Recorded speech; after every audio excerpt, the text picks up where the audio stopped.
Best friends woke up shocked somehow. They'd both landed inside the cheesy novel they read last night. Luckily, they were sisters-in-law in the same wealthy family. But they knew the plot well. Within a few chapters, they'd be kicked out to make room for the heroine. So they decided to grab some cash and run, but one glance at their phones left them dumbfounded. One had given all her money to a scummy ex, and the other had been drained dry by her stepmom.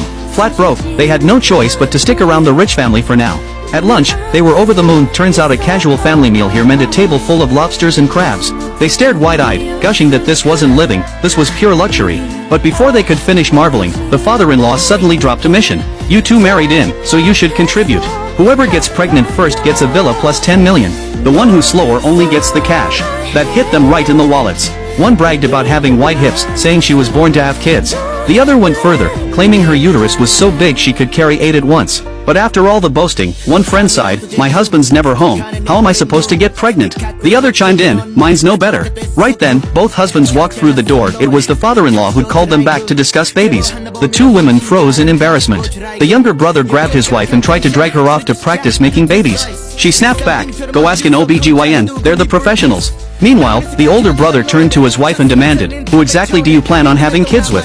She quickly swore loyalty, anyone but that scumbag ex. Then the two women bolted upstairs and locked themselves in to plot their next moves. The friend warned, "You need to cut ties with that jerk, don't give him another cent." The woman worried back, "And when you visit your family, watch out for your stepmom." But the friend just grinned, "With my writer's brain, roasting people is easy." That sparked an idea for the woman. "I've got a plan to deal with the ex.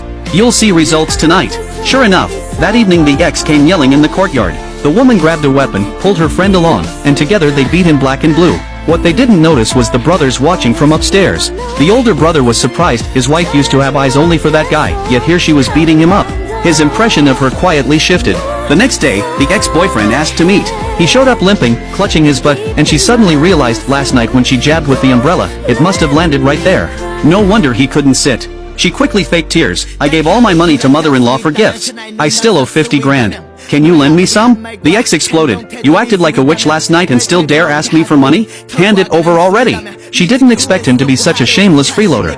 She squeezed out more tears. "I've lent you so much before, what's 50 grand to you?" He finally snapped, "Have it ready tomorrow or don't bother seeing me again." Then he stormed off, straight to the proctology department. The woman was fuming when the older brother suddenly appeared. That's when she realized the cafe they were sitting in was his property. So all those stupid things the original her had done here, he'd known the whole time.